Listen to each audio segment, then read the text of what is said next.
Yung testimony ni Tita Jai, bago po ako pumunta sa ating topic, no?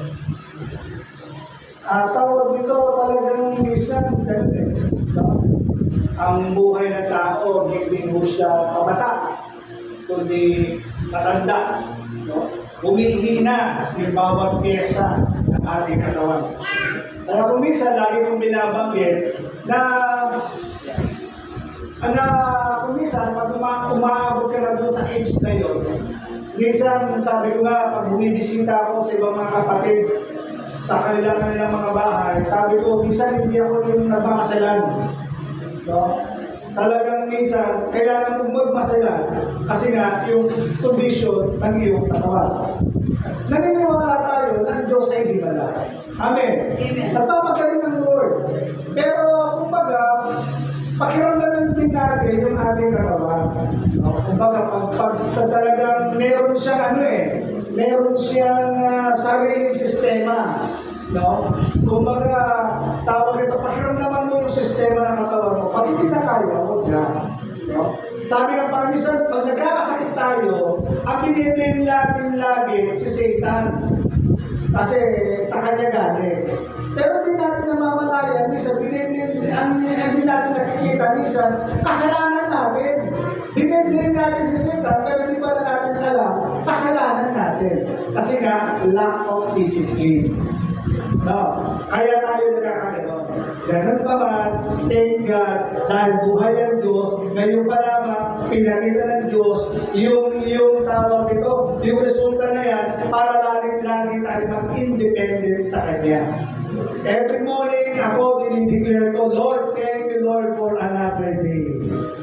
Yung sitwasyon ko ni Tita Jen, experience ko po yun. Talagang pati liver. No, pati liver. Every month, doon tinamaan ako noon, lagi kong pinakain, kamatis, sibuyas, pipino, eros, mga sariwa po yun. Walang pupuno, sariwa everyday. Pinapapakbo. Tapos ang pinakakain ko, talbos ng kamote. 1 month po yun, plus yung megabot na 40 pesos yata. 1 month. But praise God. Until now. Okay. Amen? So, kumbaga, yung medicine nandun lang yan. Ang kailangan ng disiplina. Ang Diyos ay nagpapagaling. Pero huwag natin kagustuhin yung mga bagay na by faith, pagkagaling ako ni Lord. Kailangan din natin mag-submit doon sa medicine na binibigay sa atin ng Panginoon. And I believe, Tita Jai, mahaba pa buhay. Kasi mahaba pa ministry. Amen? Hindi pa nakikita yung mga anak na sila ay tungkol sa Pampanga. Dahil siya yung pinakaganay ng mga nanay ng Latin. Amen? Kaya nga natulungan pa ng Diyos yung kanyang buhay. Amen? So maniwala tayo, ang Diyos po ang may kontrol ng buhay natin. Pagagalingin siya ng ating Panginoon dahil walang imposible sa Kanya. Praise God! So, ngayon po umaga, hindi po ako mag-preach. Kundi ako ay mag-teach. Magkaiba yung preaching sa teaching. So ngayon po, dahil teaching po ang dadalhin ko po sa inyo, magpipig ako sa inyo ng mga kaalaman. Kaalaman na kung saan makakatulong sa atin sa buhay natin ito. Lalo na sa nangyayari ito.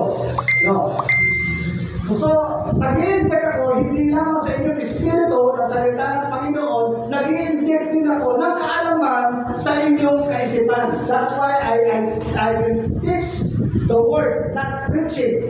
Teaching ang big dadalhin ko po sa inyo. Kaya, kumbaga, ito lang po ang inyong kaisipan sa ating pong pag-aaralan ngayong umaga, maaring itong mga bagay nito ay hindi makakapaghampo sa inyong kalooban, kundi hindi makakapagbukas ng ating kaisipan kung ano ang nangyayari ngayon po sa ating pong panahon. Nandiyan ba kayo?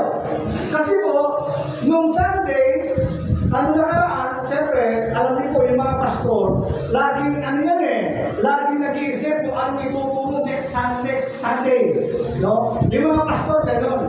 Tinuro mo na, tapos mag-iisip ka na naman kung anong ituturo mo na susunod na Sunday. Mahirap po as a pastor ang magturo ng paulit-ulit na teaching.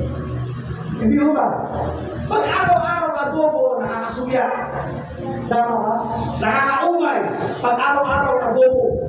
Kaya nga, ang mga pastor, kapag po sila ay magtuturo, nag-iisip niya, after nito, ano ka naman kaya? Pray. Salamat, nandyan ang Holy Spirit dahil ang ministry nito ay hindi ministry ng tao, kundi ang ministry nito ay ministry ng Holy Spirit. Amen. Siya ang nagdidikta, naglalagay sa puso ng pastor kung ano ang dapat iparating sa kanyang mga anak. Nandiyan ba kayo? Okay. So, Sunday, I prepared sa isang teaching, sabi ko, ano ba? Ano ba na dapat? Ano ba yung mga nangyayari? Ano ba ganito? So, nakagawa tayo ng isang preaching. Nag-uusap kami mag-asama, that's Wednesday. Nag-uusap kami mag-asama, tinatapil namin about the second coming of Christ. Kasi nga, may mga kapatid siya doon sa abroad, na mismo doon kung saan pumuputok, nandun sila. No? Kung nagkakaroon ng bomba, nandun sila. So, pinag-uusapan namin yun. No? Then, the Lord spoke to my heart na kung saan kailangan malaman din ninyo kung ano ang nangyayari sa ating panahon. Andan ba kayo? So, kumbaga, yung iba, maaaring medyo dip ng konti ito, pero buksan niyo po kaalaman ninyo. Dahil, kaisipan po ninyo, dahil mahalaga po ito. Amen ba yun? Okay. So, pag-usapan natin about Bible prophecy. Baka yung iba, hindi nila maano pa dahil siyempre, bata pa, hindi pa masyadong pang Bible school lang yung mga pinatuturo nito. Hindi po. I-share ko po sa inyo ng mas mababaw, mas naiintindihan. Ayaw kong gumamit ng mga ilang term na mga hindi nyo naiintindihan. Gusto ko po siyang maintindihan ng mas nauunawaan natin lahat. Amen ba yun?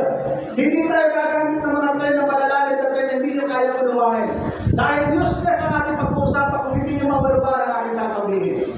Kaya gusto kong iparating ang salita ng Diyos na mas mababaw. Amen ba? Kaya ang pag-usapan natin about Bible prophecy. Binigyan natin ang subtitle na Wake Up Call.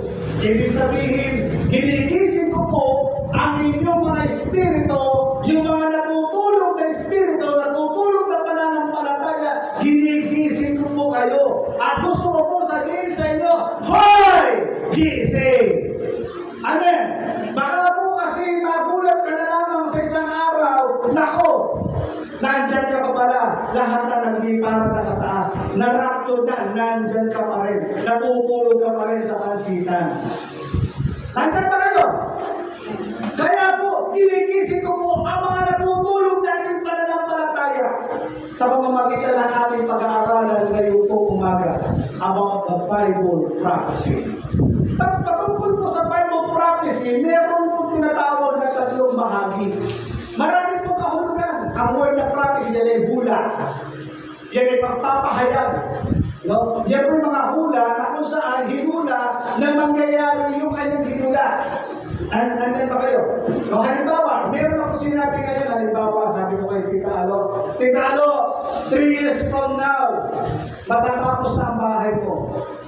O 1 years from now, matatapos na ang bahay mo. That is a prophecy. Yun ang hula. Yun ang binitawan. No? So, yung salita na yun, salita lang yun.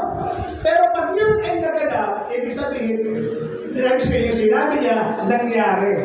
Natupad in 1 year time, natapos yung bahay. Sasabihin niya, Pastor, totoo po kayo. Bago natapos ito taon, natapos po yung aking bahay. Ibig sabihin yung kay aking, yung mga sinabi, no? Yung mga sinabi natin, nangyari. Nagkaroon na katuparan. Nandiyan ba kayo?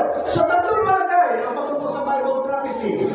May hula ang Biblia na nangyari na at natupad na. Yan yung una. Ibig sabihin, ano yan? Past tense. Tapos na yan. Pangalawa, may hula ang Biblia na nangyayari na sa ating panahon. Present yan. Dito. May mga hula ang Biblia na mangyayari pa lang. That is future. Nakukuha niyo po ngayon. Past, present, and future. Ngayon, nandyan tayo sa gitna. Gitna ng present at ng future. Makinig po kayo. Nandyan po tayo sa gitna yan. Okay. Unahin natin. Madali lang naman po yung aking topic. Na madali lang to. No? Sabi dyan, may hula ang Biblia na nangyari na at natupad na. Yung tinatawag natin past. No? Ang propesiya patungkol sa pagdating ng ating Panginoong Yesus. Yan po ay past. No? Propesiya ng pagdating ng ating Panginoong Yesus. Yung kanyang kapangalangan. Pansinin po ninyo, may mga note dyan. Ang pagitan ng Old Testament at New Testament ay nasa 400 to 500 years. Papipigan po ninyo kung bakit ang Biblia ay merong Old, merong New, at merong isang puti sa inyong mga Bible na hindi kasama. Ano po? Dahil yung 400 years na yan ang panahon na tahimik ang Diyos at hindi nagsasalita ang Diyos sa mga Israelita. Kaya tahimik po ang Diyos noong mga panahon na yan. Silent yan, kaya ang Old Testament. Pagdating ng 400 years, lumabas itong prophecy patungkol sa ating Panginoong Yesus. No? Dumating po ito. Kaya nga, ang pagitan po ng dalawa na yan ay naglalaro ng 400 to 500 years, including yung mga kasulat doon. No? Pero nakita niya nasa 400 to 500 years. Ngayon, kung ako'y mabuhulan, nandun ako sa area ng Pura, nandun ako sa area ng BC, nagsalita ako sa mga bagay ko, hindi mo ang layo. Bago nangyari yung aking sinabi, humaba muna ng napakahabang panahon bago natupad. Nandiyan ba kayo? No. Ang Old Testament ay shadow lamang ng New Testament. Ibigan po ninyo. Yung Old Testament ay shadow lamang ng New Testament. Halimbawa ako, nandito ako, ay shadow ko. Diba? Shadow lang. Sino yung totoo? Yung shadow o ako? Ako. So, ibig sabihin, yun, hindi pa malinaw eh. Shadow pa lang. Pero nagiging malinaw nung nakita niyo na ako. Nakukuha ko. So, yung Old Testament ay shadow lamang. At ang reality ay nasa New Testament. At yun ay ang kapangalangan ng ating Panginoong Jesucristo. Amen. Magbibigay lamang tayo ng tatlong example. Yung sinabi ng Old Testament ay nangyari doon sa New Testament. Ang pagitan ay 400 to 500 years. Nandiyan ba kayo? No. Maaaring hindi ko makakapag-bilis na sa inyo to, pero ito'y public awareness sa ating buhay mananampalataya. Okay. Ang sabi dito sa Old Testament ng Isaiah 7:14, prophecy, hula. Dahil dito si Yahweh mismo ang magbibigay sa inyo, mali yata yung aking technique, sa inyo, at nagtatawagin sa pangalan Emmanuel. Mali po yata yung aking pagkakatay. I-check nyo na lang po sa Old Testament. Matthew 7:4, Isaiah 7:14, no? Sa New Testament, binanggit sa Book of Isaiah, sa Old Testament, lumitaw dito sa New Testament. Nandiyan ba kayo? Matthew 1:22-23. Nangyari na ang lahat ng ito upang matupad ang sinabi ng Panginoon sa pamamagitan ng, ano daw? Propeta. Sino yung propeta? Si Isaiah. Maglilihi ang isang birhen at magsisilan ng isang sanggol na lalaki at tatawagin itong Emmanuel. Ang kahulugan nito ay kasama natin ang Diyos. Nalipika. So yung sinabi doon sa Old Testament, ni Prophet Isaiah, nagkaroon ng katuparan dito sa New Testament. Ibig sabihin is true. Totoo yun. Nangyari yun. Pangalawa, pagpasok ng Panginoong Yesus doon sa Jerusalem, di ba, pag nanonood tayo ng pelikula ng Jesus of Nazareth, nakasakay sa donkey, papasok siya sa Jerusalem, nakasakay sa donkey, tapos pinapaypayan siya ng mga tao, Hosanna! Hosanna to the highest! Di ba? ganun sila. Papasok ang Panginoon, nakasakay sa donkey. Binanggit yun sa Old Testament ng Zechariah chapter 9, verse 9. Ang sabi niya, O Zion, magdiwang ka sa kagalakan. O Jerusalem, ilakas mo ang awitan pagkat dumarating na ang iyong hari na mapagtagumpay at mapagwagi. Dumarating siyang may kapakumbabaan. Batang asno ang kanyang sinasakyan. Sino daw ang nakasakay doon sa asno according to the Old Testament? Sino daw? Dumarating na ang iyong hari. No? Mapagkumbabaan, mapagwagi, dumarating siyang may kapakumbabaan. Alam natin ang karakter ng Panginoon. Ang sabi doon, batang asno ang kanyang sinasakyan. Nangyari, yung Old Testament, sa Book of Zechariah, nagkaroon ng katuparan sa Book of John 12:14 and 15. Sabi dito, nakakita si Jesus ng isang batang asno at sinakyan ito gaya ng ano na po?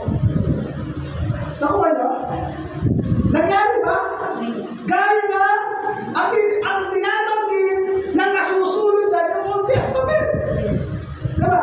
Verse 15, huwag kang matakot, lungsod ng Zion, masdan mo dumarating sa iyong hari, nakasakay sa isang batang asno. Parehas lang ba? Kasi sabi niya sa Old Testament, dumarating na ang iyong hari. Sa verse 15 ng John, huwag kang matakot, lungsod ng masdan mong dumarating sa iyong hari. At nakasakay sa batang asno. Hindi siya yan. Nakuha nyo? So, ibig sabihin yung hula ng Old Testament, nagkaroon ngayon ng katuparan sa New Testament. Yun mo yung pagitan, 400 years sa pagitan, bawat salita ng Panginoon nagkakatotoo. Amen. Do you believe that? Amen. Ang salita ng Diyos, sabi ng Proverbs 30, kung di ako nagkakamali, Proverbs 30 verse 5 or 15, kung di ako nagkakamali, sabi na, ang salita ng Diyos ay mapapalanigan, mapagkakatiwalaan. Kaya kita Jai, paniwalaan mo sinabi ng Panginoon, katulad ng sinabi ng Panginoong Jesus doon sa babae pinaagasan ng dugo, 12 taon nang dinudugo. Ang sabi ng Panginoong Jesus sa babae ito, anak, pinagaling ka na ng iyong pananampalataya. Amen? Kaya nga tanggapin mo yung salita ng Diyos, sapagkat ang salita ng Diyos ay totoo. Mangyayari at magaganap yung kanyang salita. Jeremiah chapter 1 verse 12, I am watching that my word must be fulfilled. Binabantayan ko ang aking salita na ito'y mangyayari at magaganap. Kaya kita dyan, magaganap, mangyayari ang salita ng Diyos, sapagkat ang salita ng Diyos ay kanyang binabantayan. Amen. Amen? Receive it in Jesus' name. Hallelujah! Okay. Pangatlo, muling pagkabuhay ng ating Panginoon. Mga ilang example lang ba? Marami pa yan. Pero pinapakita ko lang sa inyo yung mga hula na nangyayari. Yung muling pagkabuhay ng ating Panginoon Jesus. Sabi dito sa 16 ng awit, verse 10, pagkat di mo tutulutan, ang mahal mo ay masadla sa daigdig ng mga patay at buoy maagdas. Ibig sabihin, yung kanyang mahal, walang iba, kundi ang Panginoon. Sabi niya dito, hindi niya tutulutan ang mahal niya ay masadla sa daigdig ng mga patay. Ibig sabihin po yan, daigdig ng patay, even nandyan yun, nasa tawag nito, nasa libingan, ay doon maagnas. Nasa libingan siya. Ibig sabihin, hindi siya magtatagal doon, aalis siya doon. Hindi siya maagnas doon. Verse 28 ng Matthew, nagkaroon ng katumparan. Wala na siya rito sapagkat siya'y muling nabuhay gaya ng kanyang sinabi. Halika, tingnan ninyo ang hinimlayan niya. Napansin po ninyo, sabi niya, wala na siya rito sapagkat siya'y muling nabuhay. Tama ba ang Old Testament? Yes. So sa mga tweet, yung salita ng Diyos na ito, bawat kanyang sinasabi, bawat kanyang hinuhula, ay nagkakaroon ng katuparan. Amen. Kaya nga, yung mga word ng Panginoon na nilalagay sa inyong puso, na usapang hawakan po ninyo, hindi po binigay niya sa inyo yan, mangyayari agad dyan. Lalo dadaan sa mga proseso hanggang sa may sa katuparan yung dakilang layunin niya sa iyong buhay. Amen. Kaya yung mga problema, pagsubok, sakit, karamdaman ay bahagi yan ng proseso na ginagawa ng Diyos sa atin. Amen. Bahagi yan ng proseso. Dahil kung hindi ka dadaan sa mga bagay na yan, hallelujah, paano ka magiging matatag? Nakuha po ninyo. No, kaya yung pagsubok, problema, sakit, karamdaman ay bahagi ng proseso ng Panginoon upang sa pagdating ng panahon na nanatili kang matatag. Bakit? Kasi napagdaanan mo na yan. Kaya nga sabi ni Tita Alo, marami na tayo napagdaanan, nalampasan na natin ito. Hindi ba kaya natin lampasin ang mga bagay na maliliit na bagay na yan? Amen? Kaya nga ho, ang mga bagay na pinangako ng Panginoon, keep it into your heart. Keep it into your heart. Ilagay mo yan, itago mo yan, at Lord, darating ang araw. No? And it shall come to pass. Mangyayari, at magaganap ang mga salitang binitawan ng Diyos sa puso mo. Kaya wag mong alisin yun. Always banggitin mo yun kay Lord. Lord, this is your promise. No? Kung tumatagal na yun, kapatid, nasa proseso ka. Pinaprocess lang ng Panginoon. May mga devotion akong ginagawa kung napapansin ninyo. Walang naman na naitataas. Ginagawa ko lang yun hindi for the sake of the publicity. Ginagawa ko yun dahil gusto kong matuto. Amen. No. May mga bagay doon, sabi nga, yung kay Abraham, no? Kumbaga, biro mo, pinangakuha siya ng Diyos ng maging ama ng maraming bansa. Tanya ba kayo? At ang pangalan niya, Abraham. Pero nandun na yung pangako. Kaya nangyari, 100 years old na siya. Yung mga parabagang wala na kapag-apag-asa. Kung babasahin mo yung story na yun, natutuwa sila. Natutuwa sila sa sarili nila. Bakit? Sabi ni Abraham, ako, magkakaanak pa ako. 100 years old na ako. Sabi niya, pinasawa ko, sabi niya, 100 years old na. Magkakaanak ako. Hindi niyo imagine, 100 years old.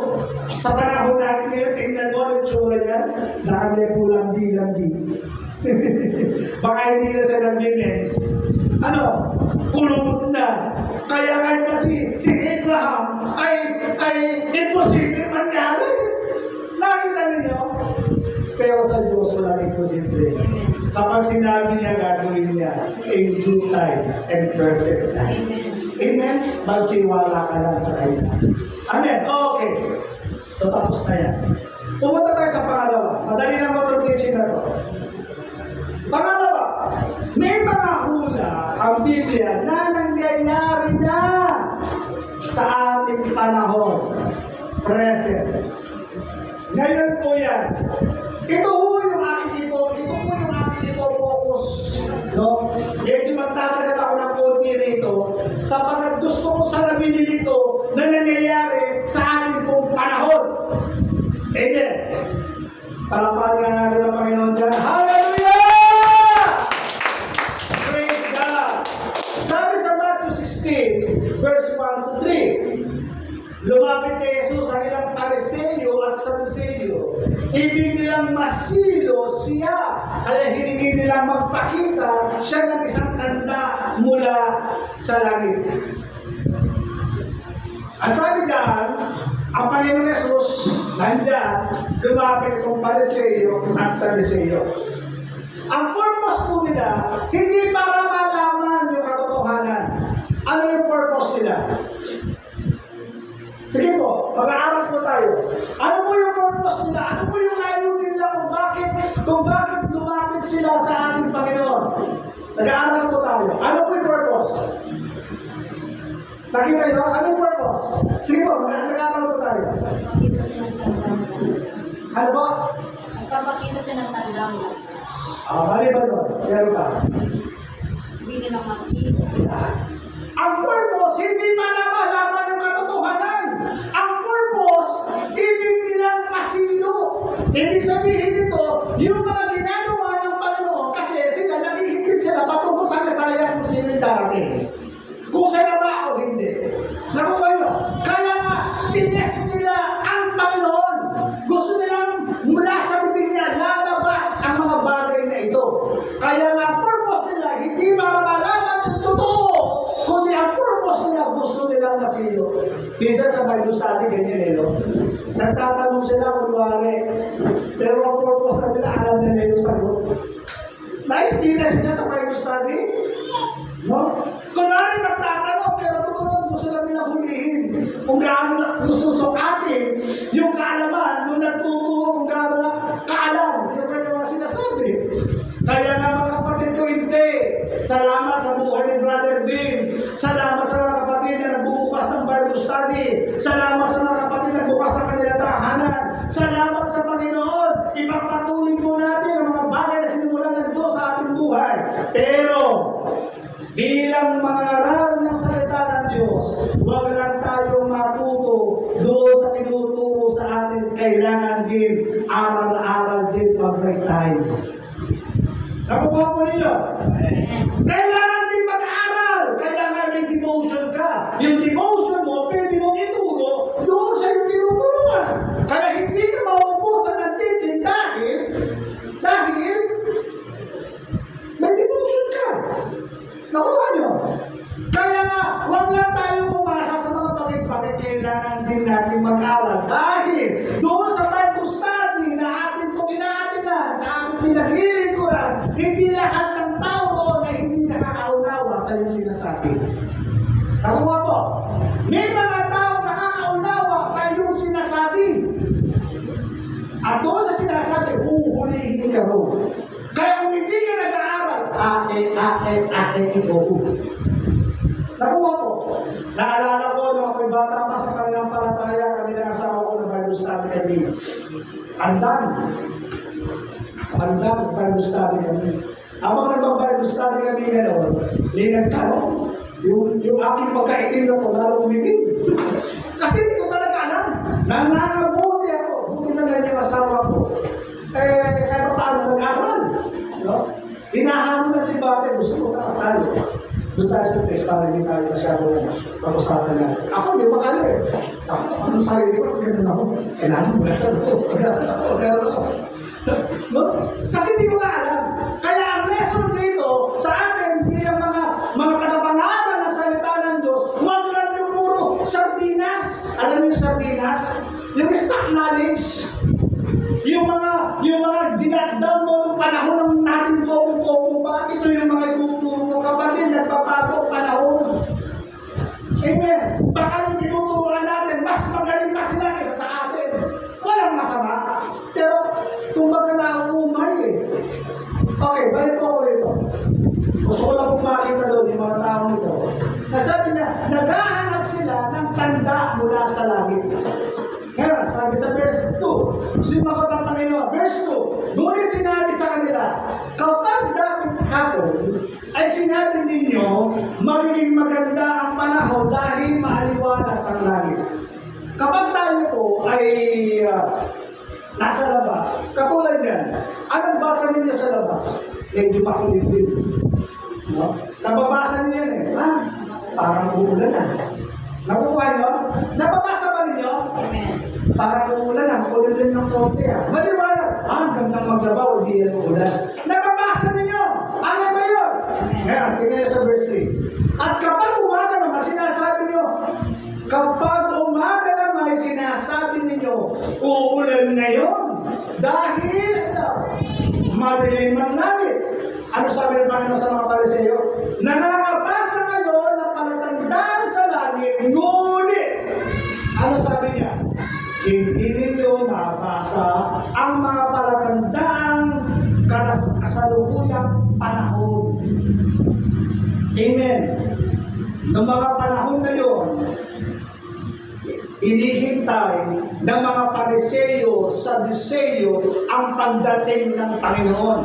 Alam nilang darating ang Panginoon, pero hanggang ngayon, hindi pa nila alam kung nandyan na o wala. Kaya sinagot sila ng Panginoon sa ganitong uri ng sagot. Hindi ninyo mabasa ang palatandaan na kasalukuyang panahon. Yung panahon po nila. Nandyan ba kayo?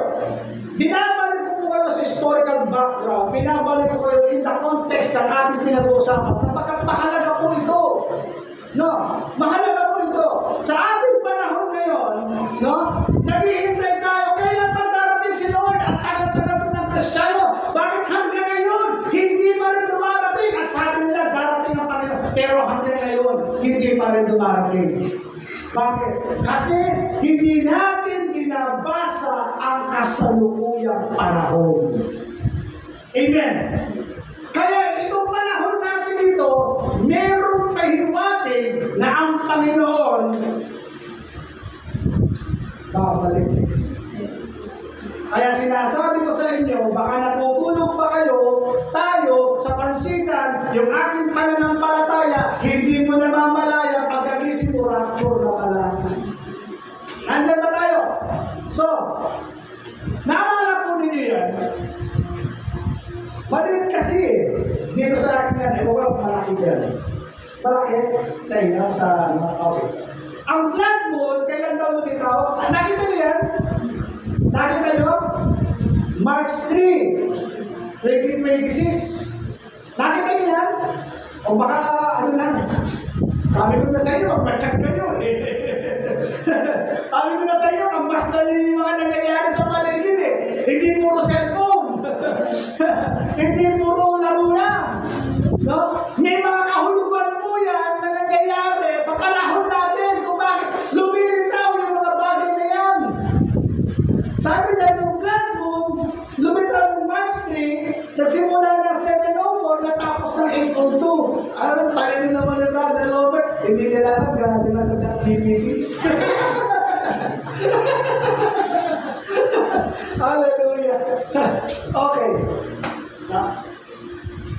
So, yung blood moon na yan, meron po yung significant sa Israel. May hula po yan sa Israel kapag lumilitaw po yan.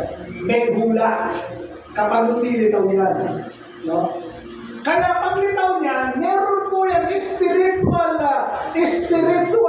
application sa atin bilang mananampalataya.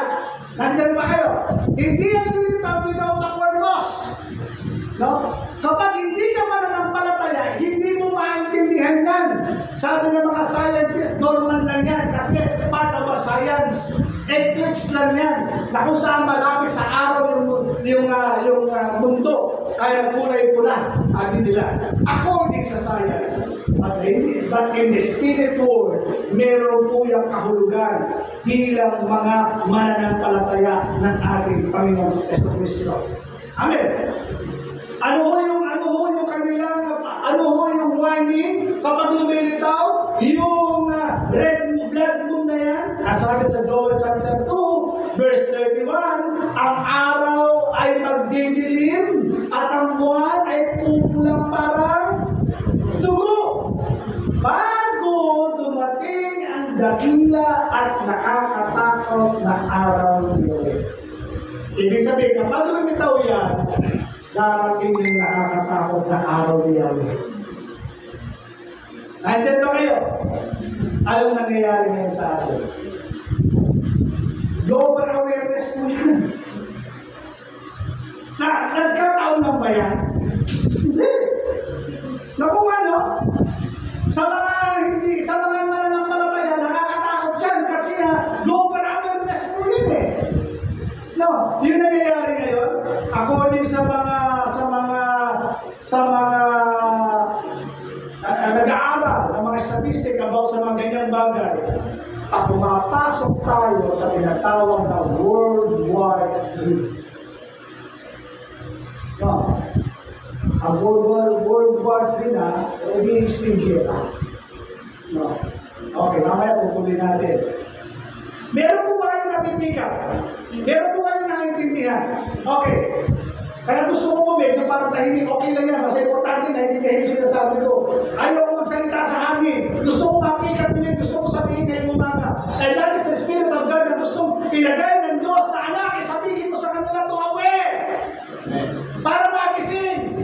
Para kumilos, gumalaw. Sa kanilang buhay pa rin ang palataya. No, okay, tuloy. Alam niyo yung AI? Alam niya. Si Kuya Biggs, alam niya yan. Si Kuya Mark, alam niya. Si Ate Shobe, alam niya. Alam nila yung AI eh. No. Ano yung AI? Artificial Intelligence. Robot yan. Nandiyan yan sa cellphone ninyo. Google, anong araw ng panahon ngayon? Magsasalita si Google. AI yun. No. Magsasalita. No? Si Dola. Magsasalita. Tumutukoy sa kakayahan ng makina o computer na gayahin ang katalinuhan ng tao. Amen? Tulad ng pag-iisip, pag-unawa, pag-wika, pag-resolve ng mga problema, paggawa ng mga desisyon, etc. Sabi yung natawa ko, nakita ko yung facial expression ng asawa ko. Umukit po yun sa akin, kaloob-looban ng aking puso at kaloob-looban ng aking puso, yung bawat hindi nagpapasaya sa kanya kahit maliit na kanya. Bakit? Nakita ko yung pagkapan. Bakit? Kasi nag-chat yung kapatid niya sa isang AI application. Sabi niya, AI, pwede mo ba akong pahiramin ng pera? Sumagot si AI, wala akong pera pero gusto mo tulungan kita. Tama kayo ibig sabihin. Sumagot siya, wala akong pera gusto mo tulungan kita para magdayaran mo utang mo. Nagawa niyo, para na siyang tao kung kausap mo siya. Pero lahat ng yan, nangyayari sa panahon natin. Pero binanggit in the Old Testament. Kasi nila, Daniel 12:4. But you, Daniel, keep this prophecy, sabi ng hula, prophecy a secret, seal up the book until the time of the end. Ako nga until the time of the end, when many rush and here and there, ano mapapasin nyo? The knowledge will increase. Amen. Sa huling panahon, ang kaalaman ng tao ay lalago. Kaya nga mga prediction nila, itong AI na to, pagsasama-samahin ang lahat ng datos ng AI at gagawa ng isang panibagong AI na parang ako na rin. Ako kayo? Kaya ngayon, mapapansin mo, hindi mo na alam ngayon kung ano ang totoo at hindi. Nakuha nyo? Yung mga pinapanood mo, akala mo totoong tao, pero hindi pala sila totoong tao. Mga AI generated na sila. Nandiyan ba kayo? Eh ngayon, tama ba sabi ng Bible? Until the end. Ano? Until the time of the end. Hanggang sa matapos, yung kaalaman tataas. Nakuha mo. No? Kaya yung tao ngayon, hindi mo alam, kaya kailangan salahin mo eh. Kaya nga sabi ko nga sa asawa ko eh, hindi na lang puro Chinese yung pinapanood, kailangan tingnan mo rin yung mga information sa paligid mo, baka nandiyan na sila, nanonood ka pa ng Chinese movie. Yung mga pinapalabas nila, puro yun eh. Yung anak ng CEO ng company, nakakapag din, no? Gano'n kasi din, siguro nakakapag ka na, no? Anak ng CEO, naging hindi maraan niya, tatay niya pala yung ganito, mahirap siya. Yung CEO, nagpakukol pa rin yan, mga ganun ganito, ano? Napapanood niyan? Tao. No, sabi ko, wag lang puro ganito pinapanood mo. Kailangan may information ka rin nangyayari sa paligid mo. Hindi lahat kailangan mo, kailangan, sabi ko nga, yung mga scammer, yung mga bagong scammer na pala ngayon, kailangan pinag-uusapan yan eh. Kasi baka darating na nga, isa ka sa mga scammer na ginagawa ng scammer ngayon. Di ba? Kailangan information, receive ng information. Kasi kailangan niya, bakit? Bilang mga nakapagturo ng salita ng Diyos, kailangan ng information para maging aware ang mga tao. Amen? Kaya kailangan yun. Receive information para palalahanin natin ang mga tao. No? Yung mga AI. Kaya nga ngayon, yung gera nangyayari sa Iran at ng Israel. Alam nyo, sa dami ng kanila pinalilipad ng mga jet plane. Sabi sa news, hindi pala talaga totoong jet plane yun, AI generated yun. Pinapagalaw ng computer at nakatawag nito, nakaprogram kung saan babagsak. Ang Israel, malakas yung defense, niya, yung kanyang defense para hindi pasukan ng mga bomba. Nakakapasok yung bomba. Bakit? Kasi AI generated na. Nakuha nyo? I hope and I pray in Jesus' name. Papikat mo ang gusto ko sabihin. It is awareness to us. Okay. Ano nangyayari sa ating panahon? No? Sabi sa Matthew 24, asinin po ninyo, sa panahon natin ito.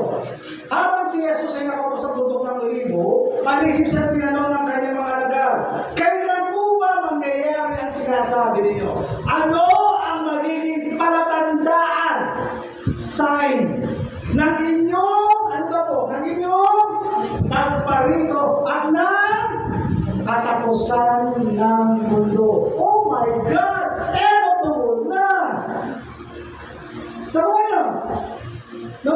Meron palang sign yung kanyang pagparito at ng katapusan ng mundo.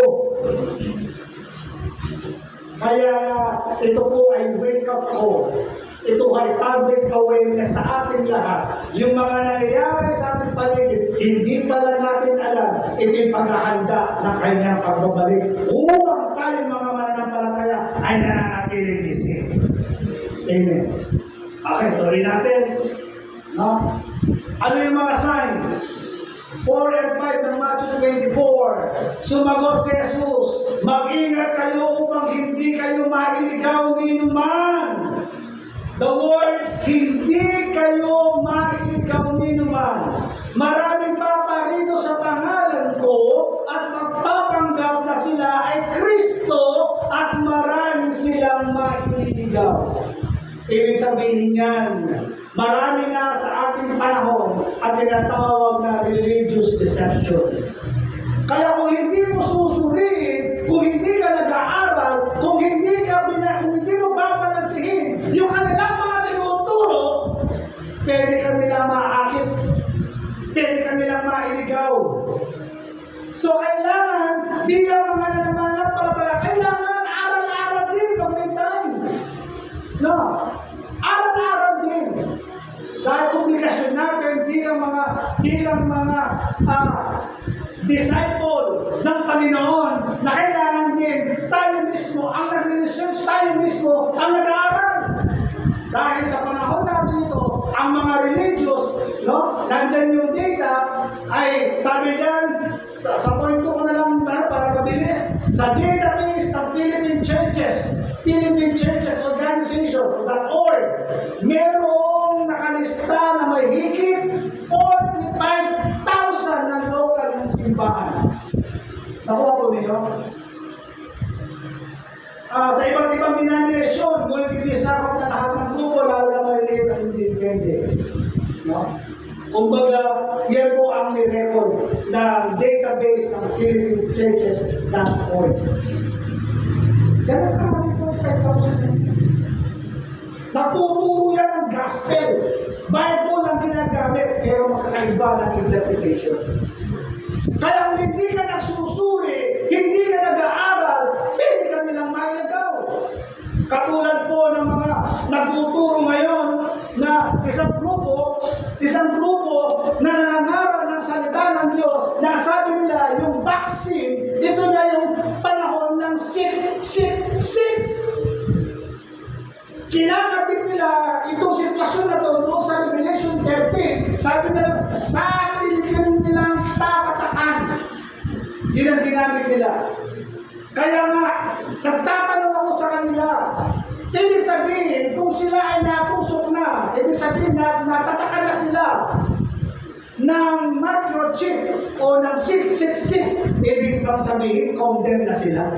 Oo, sabi niya gano'n. So sa makatuwid, ano pa ang silbi ng iyong pangangaral ng salita ng Diyos at nandito ka pa rin? Sabi ko gano'n sa kanya, na nangangaral ka ng salita ng Diyos, sino pinapangaralan mo? Lahat ng yan, almost 90% ng mga tao dito sa Pilipinas, baksinado. Nandiyan ba kayo? Ibig ba sabihin, condemn na sila? Hindi kailangan nilang mag-repent. Saan sa Bible kailangan nilang mag-repent? Hindi niya makasabi. Hindi kailangan sila magsisi. Ibig sabihin, nakapasok na sa loob, nakatulong nila eh. Ang Diyos ay mahaba, kailangan lang nila magsisi. Eh sabi ng Bible, condemn sila eh. Naku, babaliin nyo. Naku, babaliin nyo. Kaya kung hindi mo intindihan, nagkalat mo yun. Yung isang kapatid, member nun, ewan ko lang, pumalas na. Ako, pumalas ako eh. Kasi nag-usap kami eh. Tinira na ako ng tinira sa ano. Kasi nasabi ko nga sa kanya, binigyan ko siya ng isang idea. Kung yan 666 na yan, ay tinatawag mong vaccine at yan ang tinatawag na 666 tatak na nilagay sa iyo, ibig ba sabihin, nakapasok na tayo sa 7 years revelation? Ibig ba sabihin, kasi sabi ko, meron paniniwala yung tao ng mga Bible scholars na tatlong stage na mangyayari about sa rapture. Nandiyan ba kayo? Baka hindi nyo ko naintindihan. Nabibigap niyo po? Yes, amen. Nabibigap niyo? Kasi hindi pa hindi nyo naintindihan. Itutuloy ko ba? Okay. Sabi ko po sa kanila, ang Christian, meron tatlong belief. Actually, anim yun eh. Tatlo lang yung madalas ginagamit. Yung pre-tribulation, bago dumating ang Panginoon, ira-rapture. Meron namang mid-tribulation, sa gitna ng 7 years tribulation, na 3.5 years, ira-rapture. Meron namang post-trib, mid-trib, pre-trib, bago matapos ng 7 years, ira-rapture. Yun po yung belief ng mga Bible scholar. Pero, in my personal point of view, whatever ano man tatlo na yan, kung wala kang personal relationship kay Lord, hindi ka masisig. Amen. Kaya saan sa dumating? Ang importante, meron kang personal relationship kay Lord. Okay, ganun pa ba ito yung namin position? Eh kung halimbawa sinasabi natin 7 years dumating na, bago darating yung Antichrist, ira-rapture mo na. So bakit ganun yung nandito pa kayo? Hindi, sabi niya ganun. Hindi! Ilan mo muna ng Panginoon. Tawag ito. Ano ba tawag? Inatras. Inatras mo na ng Panginoon niya. Binibig mo na niya. Sabi, ganun ba? Saan sa Bible? Hindi niya ko pagbigay ng mga datos. Nakuha ko. Sinasabi ko po itong mga bagay na kung wala kang maintindihan sa mga bagay na naririnig mo, pwede ka nilang makuha. Pwede kang mag-receive. Kaya sabi na natin pinasa kanina, marami silang maililigaw. Kaya Light of the World, Church, Mexico, Pampanga, mahalaga yung discipleship. Mahalaga yung nag-aaral. Ito, dumaan na po ba sa Espinyo yan? Dumaan na? Sa Espinyo? Oo, dumaan na yan. Sa inyong mga cellphone. Narinig niyo po yung conversation nila? Narinig niyo? Bakit? Kasi si girl, ano siya, tawag nito, sabi niya, pinapaliwanag ni Teta Lestay na about doon sa rapture. Wala daw sa Bible yung salitang rapture. Huwag mong paniwalaan yan. Post-teaching yan. No? Kinokondem niya, yung Teta Lestay, yung lalaki, kinokondem niya na post-teacher daw siya dahil wala daw sa Bible yung rapture.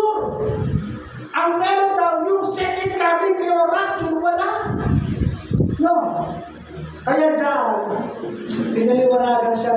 Dumaan na sa studio. Dumaan na. Ngayon, doon sa kanyang conversation, doon sa dulo-dulo ng kanyang conversation, ganito, Sister, ate, sabi niya gano'n, meron bang nag-mentor sa'yo? Sabi niya, meron bang nag-mentor sa'yo? Sabi niya, hindi. The Lord. Siya lang ang nag-mentor sa wala katulad sa akin. Kundi si Lord lang. Hindi, ang ibig ko sabihin, sabi niya, meron bang gumagabay sa'yo patungkol sa pangangaral mo? Bakit? Sabi niya gano'n. Bakit? Kapag meron bang mali doon sa mga preaching na sinasabi ng Panginoon, mali ba sa yung meron siyang term na ginamit na basta patungkol sa word, hindi ko na maalala, marito sa utak ko. No? Kumbaga, sabi ni Tetelestai, even the devil knows the word of God. Nakuha nyo, maging daw si Satanas, alam niya ang salita ng Diyos. Nagkukumpi siya ng salita ng Diyos. Paano mo malalaman na yung sinasabi mo ay galing sa salita ng Panginoon? Di, dalot lang. Kaya nga kapatid ko in faith, mahalaga na mayroong nag-mentor sa atin. Hindi porke pastor na tayo, alam na natin ang lahat. Kaya na tayo nag-aaral eh. Amen. Kaya ka nag-aaral, kung hindi mo na magtanong ka sa pastor mo, at yung pastor kung hindi na alam magtanong siya. Until now ako nagtatanong, until now ako nag-aaral. Tinatanong ko yung mga kilala kong pastor, kung ano mga posisyon ng mga bagay na ito. Natitigan po ninyo, para maging makurek yung aking theology, makurek yung aking pagtuturo, na hindi ko maituro yung mga bagay na hindi tama. Kasi I am accountable doon sa aking tinuturo, baka naituro ko mali. Meron nag-interpret ng Bible, 1 John 1:9. Alam niyo yun? Yung nakasakalagay doon? Ano sabi? Kung ipapahayag mo sa iyong labi, ano ba? Ipahayag mo ang iyong kasalanan, siya'y banal at tapat, tayo kanya papatawarin, nililisin sa lahat ng ating mga kasalanan. Tama ba yun? Yung 1 John 1:9. Ang context about repentance, pagsisisi. Yung pastor, nag-share ng Word of God, ginamit niya ang 1 John 1:9. Ang sabi niya, kung ipapahayag mo, pinutol. Nung pinutol, kung ipapahayag mo, ano ipapahayag natin? Salita ng Panginoon. Yun mo yun. Kaya ang context ang pagpapahayag yung kasalanan natin. Ang ginamit ang pagpapagpinutol tapos salita ng Diyos. Kung ikaw nakikinig, magpapulumihan ka. Nandyan ba kayo? Kaya nga, listen carefully these people of God. Darating ang araw magtuturo po kayo. Hindi lahat ng nakikinig sa inyo aayon sa inyo. Hindi lahat ng nakikinig sa inyo hindi naunawaan ang sinasabi ninyo. Darating ang araw, lahat na yung mga sinasabi natin, whether we like it or not, may nakakaintindi sa bawat mini-preach natin dito sa harap. Amen. Amen. May nakakaunawa kung out of context ka o hindi ka out of context. Kung from the north to the south, alam ko na mga taong nakakaintindi nun. Hindi mo pwede bola-bola yung mga nakikinig sa'yo. Alam nila. Alam nila na. Nakuha po. Kaya ini-encourage ko po kayo as a wake-up call bilang mananampalataya. Hindi lahat ng nakikinig sa'yo naintindihan nila, napipick up nila. May mga taong nandyan sa harap mo na nakakaintindi na iyong sinasabi. Kaya wag lang basta-basta dito lang. Aral-aral din. Ang dami ng mga pinagpagugutan na ating pong pinag-aaralan. Sabi ko nga ng mga panahon namin na Pastor Boss, kailangan mong bumili ng libro, kailangan mong mag-aral, kailangan mong pumunta sa ganito para lang makuha mo, ma-research mo yung bagay na yun. Pero ngayon, sabihin mo lang, Google, anong ibig sabihin ng theology? Magsasalita si Google. Theology, study of God. Nakuha nyo? Ang dali eh. Sabihin mo lang, tinutin mo lang, lumalabas eh. Nakuha po. No. Kaya nga, meron pang nagturo. Sabi niya ganun, kailangan tayong lahat, sabi niya ganun, ay mag-intercede sa Panginoon. Binigyan ng interpretation, yung word na intercession. Intercession means enter the presence of God. Sa hindi nakikinig, sa hindi nakakaunawa, oo nga, kailangan enter. Kasi kinuha yung word na enter. Ang ibig sabihin ng intercession, hindi yung enter the presence of God. Doon papasok ka doon. Pero hindi lang ibig sabihin ng intercession. Ang intercession, namamagitan sa Diyos at sa tao. Ikaw yung nasa gitna. Intercede. Nasa gitna ka. Namamagitan ka sa Diyos at sa tao. Ang pinakahulugan niya doon sa panahon ni Abraham, nung sunugin ng Diyos ang Sodoma at Gomora, namagitan itong si Abraham. Nakuha nyo? Kaya nga tayo bilang mga tagapagturo ng salita ng Diyos, hindi lang yung puro, bahala na Holy Spirit, no. Katulad ng babae nito, sinug lang. Hindi. Kailangan nag-internalize ka rin. Yung mga tinuturo muna dito, hindi lang yung basta nasa isip lang namin, hindi. I-internalize muna din yun. Ano ba yung mga sasabihin, hindi sasabihin. Nakuha po? Okay. Mahaba na masyado. Tuloy pa natin. Tatapusin ko lang. Sabi niya, rumors for war. Alam natin yung nangyayari ngayon sa paligid. Amen. Napakalayo natin sa gera, pero naapektuhan tayo. Ako din sa mga chismos sa Facebook, mas matalino daw yung gasoline boy kaysa kay... Kapanood din yan? Natatawa si Brother Jeff eh. Alam ng gasoline boy kung hanggang kailan na lang yung gasolina. No? Yung Brother Jeff din. Alam niya. Pero yung spokesman ng Malacanang, no? Hindi maalam pa paano. Pero siya alam mo pa paano yung datos. According sa kanya, naglalaro na lang yan ng mga April. Can you imagine? Kung i-stop na nga yan, imagine, sige, paniwalaan na natin yun. Anong mangyayari sa gobyerno natin kapag nawala na ang supply ng gas? Anong mangyayari? Diba? Chaos yun. Yung ekonomiya, babagsak. No?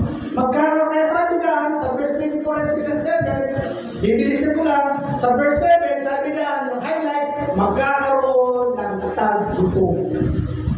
Tama? Ngayon lang, dahil tumaas yung gas, nagtaasan din kasi kukunin nila yung ano.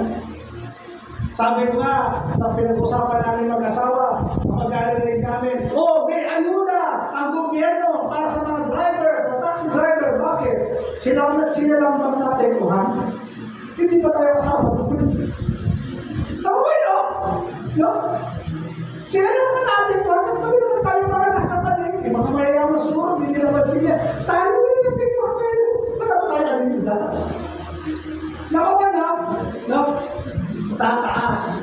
Kaya yan po ay public awareness, wake-up call. According sa mga nag-aaral, may mga possible na magkakaroon ng World War III. Bakit? According sa news, humihingi na ng tulong ang Amerika para pulbusin ng todo. May mga basang aliado. Itong Iran, ang aliado China. Kaya ang China, nakakapagpalabas sila ng gas. Ang problema, yung China at ang Pilipinas, meron silang gap.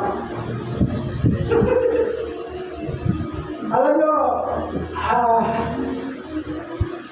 inaano ko lang mo sa inyo ko, para mo maintindihan yung gusto ko sabihin. Kapatid ko, ito. Kung sinasabi natin noon, palapit lang yan. Naapektuhan po tayo.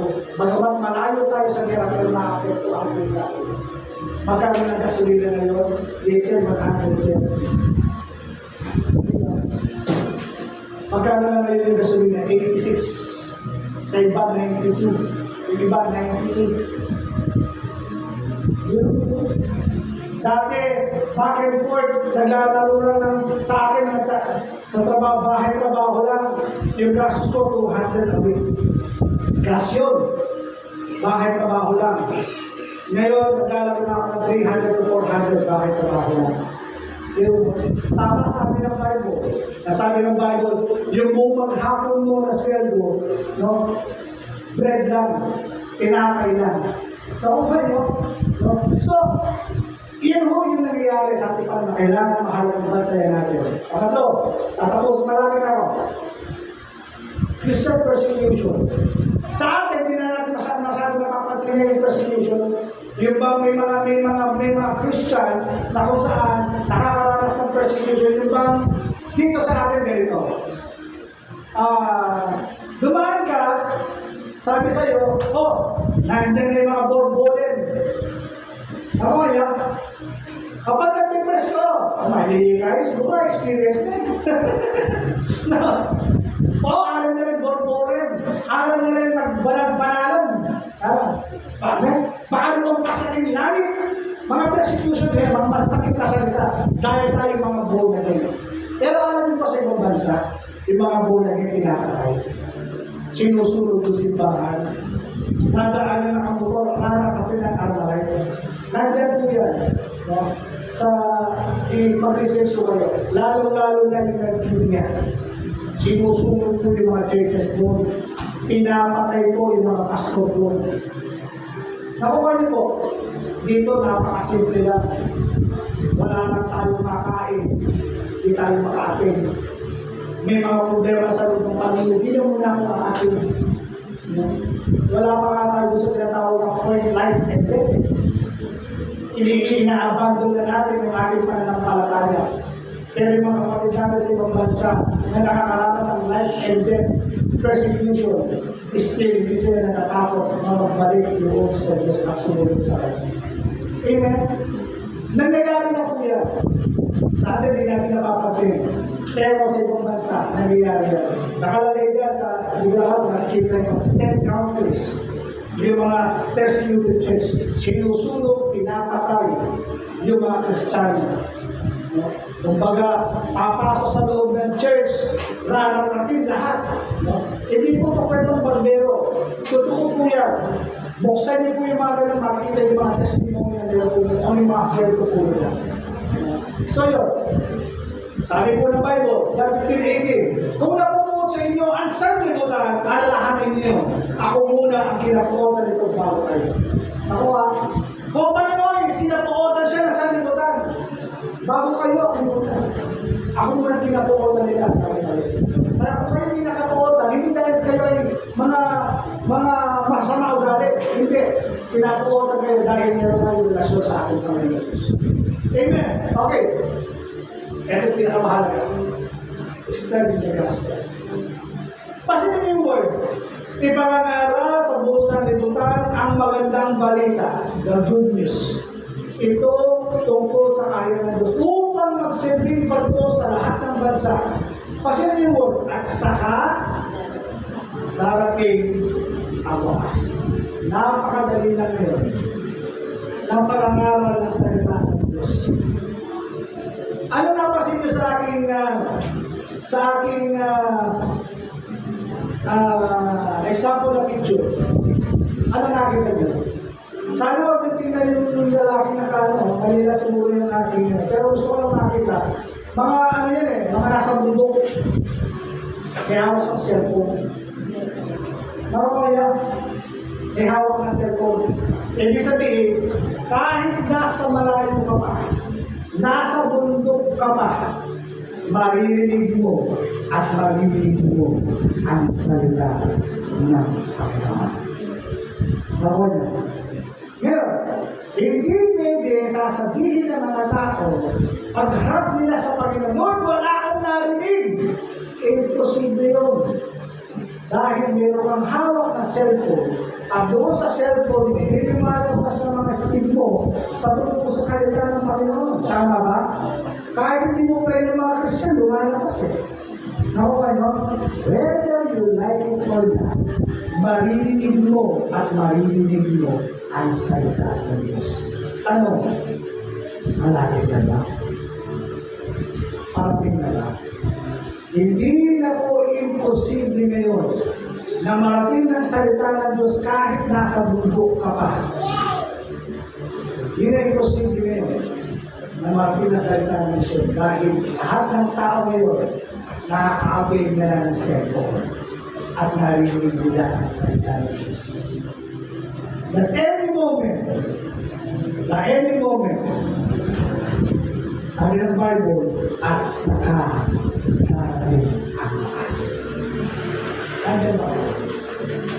Combination natin yung nangyayari ngayon plus itong spreading the gospel. Nasa na tayo? Nandiyan tayo. Nakapasok tayo dyan. Woo! Nakuha nyo? Yung nangyayaring gira at yung mga spreading the gospel ngayon, nandiyan na tayo, ano na lang yan eh, ito na yung pagitan yan eh. No? Ito na yan. At any moment, darating na ang wakas. Rapture will come. Jesus is coming. Kaya nga po, tinuturo natin ito para gisingin ang mga natutulog na pananampalataya natin. Church! Wake up! Baka yung kamag-anak mo, hindi pa nakakarating yung salita ng Diyos. Palalahanan na natin sila.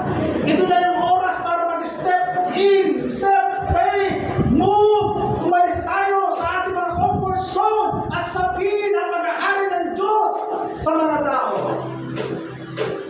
Amen. Baka mahuli na ang lahat. Yung kakaisip natin, kailan ko kaya pupuntahan, baka bukas, mamaya, dumating na. Kaya hanggang meron pang pagkakataon, ipaalala natin sa kanila na parating na ang Panginoon sa ating pagkakas. Nandiyan ba? Kaya sa bahay namin, pinag-uusapan namin ng asawa, kahit mga busy po lahat kami, buti na lang wala yung presidente, hindi sila. Sabi ko, saan tayo pwedeng mag-Bible study sa loob ng bahay? Hindi kami nagbubuo. Pinag-uusapan yung Bible study. May mga tanong kami mag-asawa, to God be the glory, Lord. Yung sasakyan ko, di baling gumastos na ang mahalaga, maging maayos. Maging maayos. Sabi ko, puntahan natin yung kamag-anak mo dito sa ano. Malayo eh. Okay na yung motor. Basta sumunod ka lang sa batas, hindi ka maano. Okay na yan. Puntahan natin. So mamaya, after this, meron kami bibisitahin para paglahan. Sa mission, lagi ko siya kasama. Yung asawa. Bakit? Kasi nga, nandiyan na tayo sa kanila. But every moment, rapture will come. Amen na.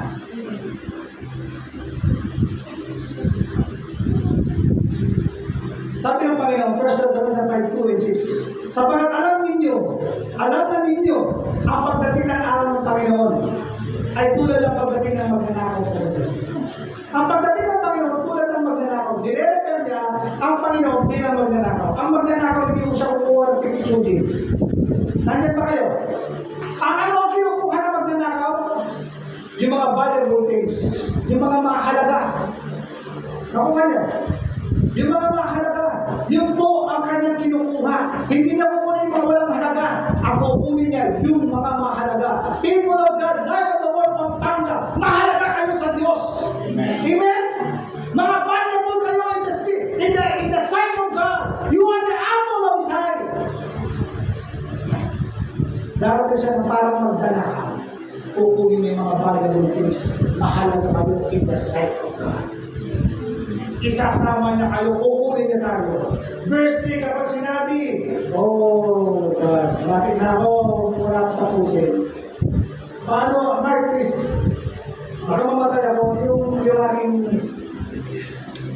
please, okay. Pagdating nito, sabi nito,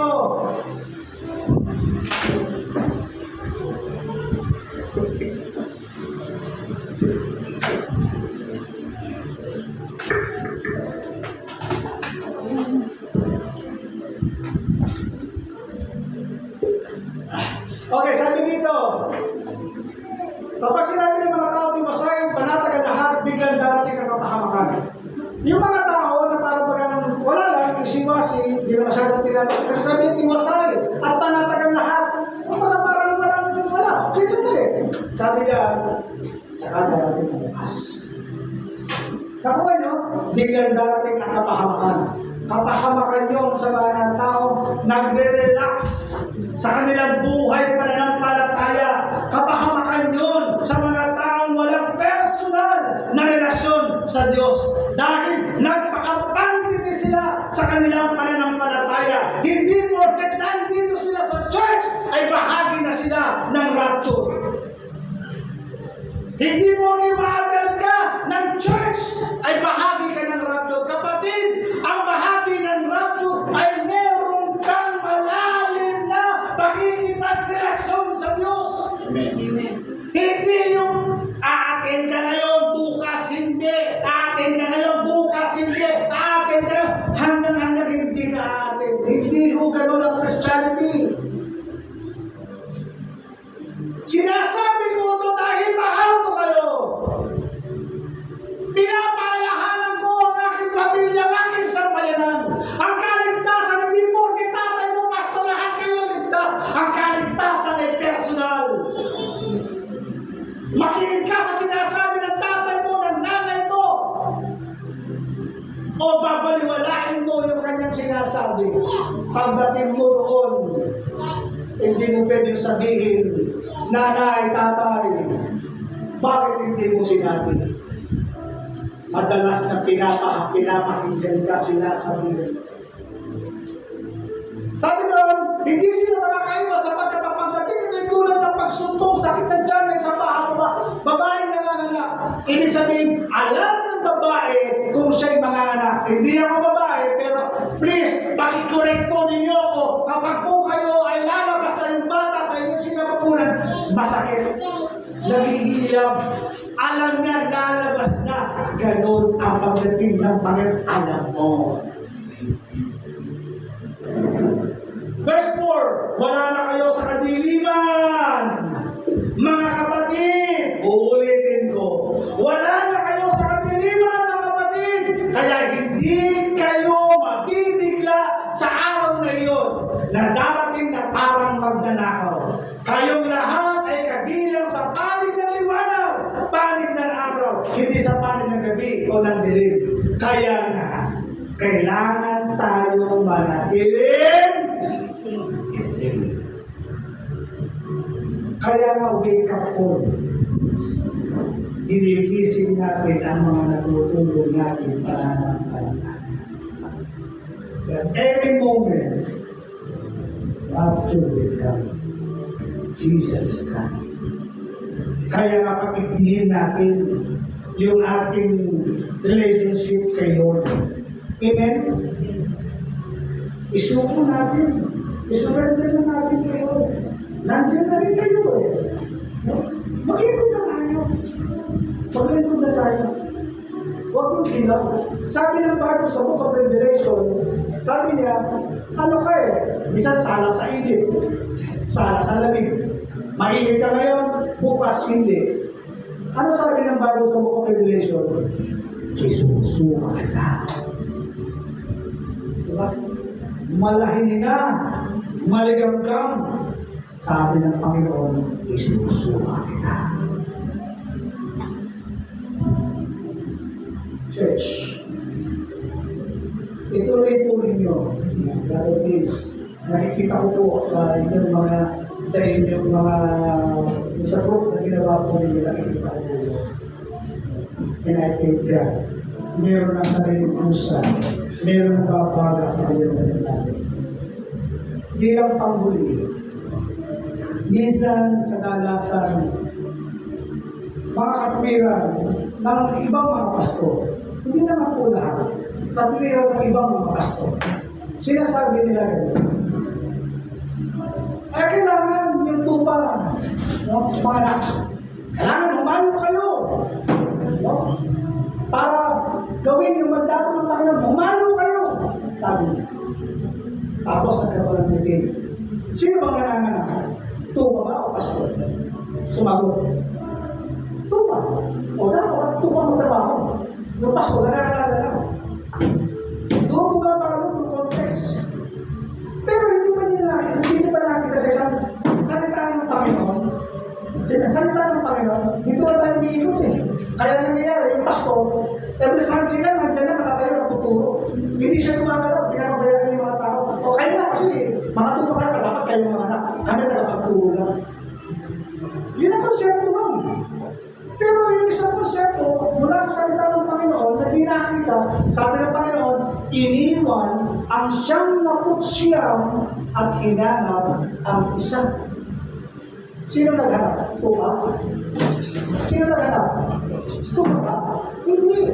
Ang naghanap, yung pastor. Ang Panginoon. Ang naghanap. Kaya hindi natin pwedeng ikapuliran. Tupa lang. Hindi. Lahat po tayo. Amen. Lahat po tayo.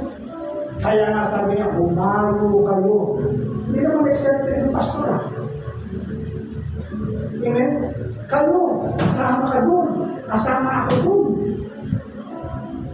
Alam mo, sabi ko nga, walang laban na may tatakas ng Panginoon. Pumupunta ako ng Angeles, nabibigay ako ng trust. Naranasan ko. Pagbibigay ko ng trust, nasa loob ako ng pool eh. Nabibigay ko, napunta ko sa loob, tapos nandito ko nandito. Nabibigay ako doon. Sinitahan ng gwadya. Sir, bawal yan eh. Kailan naging bawal ang pamimigay ng salita ng Diyos? Kailan naging bawal?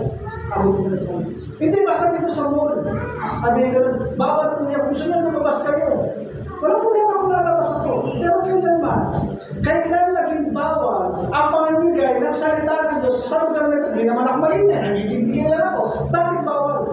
Basta po bawal. Ang sakit sa loob. Ang sakit.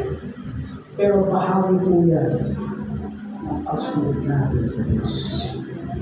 Kung nakakaroon tayo ng rejection, okay lang lang. Rejection yun ang mabuti. Rejection yun para sa Panginoon.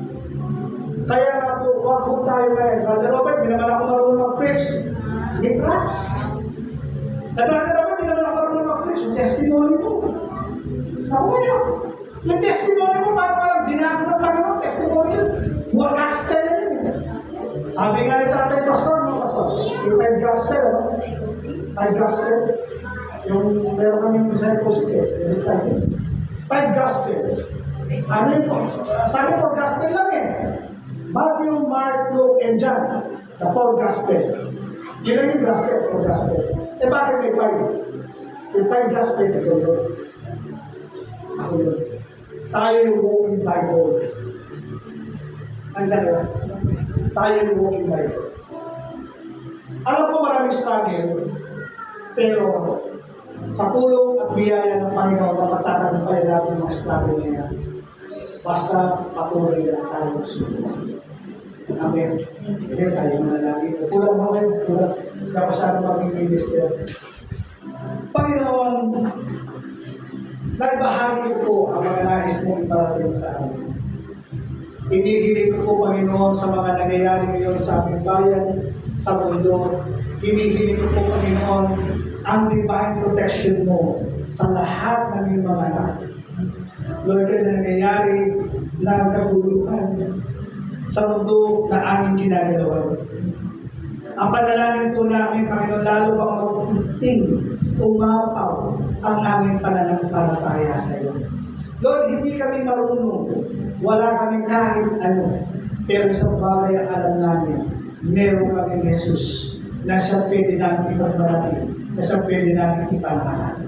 Tulungan mo po kami habang ginagawa po namin ang aming mga mandato sa aming po tukuling na inilagay mo sa amin. In the name of Jesus, release the fire of the Holy Ghost, the spirit of evangelism to the hearts of your people. In the name of Jesus, release, Lord God, the fire of the Word in their heart. Katulad, Panginoon, na sinabi ni Jeremiah, na sinabi mo, ang iyong salita ay parang apoy na nagbabaga sa kanyang puso. I pray in Jesus' name, ang salita mo magbaga sa aming mga puso. To stand in faith, Lord God, sa nais mong mangyari sa aming buhay. Marami pong salamat, Panginoon, sa bayan ko. Bilang panguli, ang pangwakas, Lord, itinataas namin si Tita Jai. Patuloy po namin kinakalampag ang langit. Kinakalampag ang iyong kaharian. Pakinggan ang aming dalangin para sa buhay ng aming kapatid. Lalo na, Panginoon, siya po ay kanyang kaarawan. Father God, in the name of Jesus, bilang regalo, Panginoon, patuloy niyo po buntungan ang buhay ng Tita Jai. Patuloy kang magpakita ng himala, magpakita ng kabutihan sa kanya. In the name above every name, in the name of Jesus, I rebuke all kinds of sickness and diseases. Sakit yung bato sa bato. Inuutusan kita in the authority of the Lord Jesus Christ na matunaw. At sa kanyang pag-ihi, lalabas ito ng parang walang anuman. In Jesus' name, mag-function ng normal ang kanyang bato. Mag-function ng normal ang kanyang atay. In the name of Jesus. I command yung kanyang atay, Panginoon, ay muling mananumbalik sa dati kakilang Diyos. I declare the blood of Jesus. Hugasan ito, Panginoon, ang lahat ng uri ng sakit na yun. Lord God, alisin niyo po, Panginoon, ang mga agam-agam sa kanyang kaisipan na nagkukos ng anxiety sa kanyang buhay. Alisin niyo po, Panginoon, sa kanyang kaisipan, anumang mga alala patungkol sa mga bagay na ito. Patuloy ko po pinawawalan sa kanyang kaisipan, Panginoon. She have possessed the mind of Christ, the spirit of overcomer. Father God, in Jesus' name, release, Lord, the strength of Jehovah, na kung saan, Panginoon, na muling manunumbalik ang dating sigla at lakas ng meron ang buhay ni Tita Jai. Lord God, marami na pong mission ang gagawin ni Tita Jai, Panginoon, sa ministry ko na pinagkatiwala nito sa Kanya. Lord, salamat po. Thank you, Lord, sa panibagong buhay. Thank you, Lord, for the healing. Thank you, Lord, for the deliverance. Thank you, Lord, for the another life, extension of life, Lord, sa buhay ko ni Tita Jai, in the name of Jesus. Salamat po sa lahat ng narito, Panginoon. Sino mga andap-andap sa kanilang pananampalataya sa mga oras na ito, I pray, Lord God, buhusan mo sila ng nangis sa mga oras na ito. Buhusan mo sila ng langis, Panginoon, upang muli manumbalik ang init at sigla ng kanilang pananampalataya. Salamat po. Salamat po sa umaga. Ito po ang aming pasasalamat sa pangalan ng aming Panginoon Jesus. Ang lahat ng mapanumpay ay sabihin, Amen. Ang pangalan ng Panginoon. Ulahin niyo, Lord, ulahin niyo, Lord.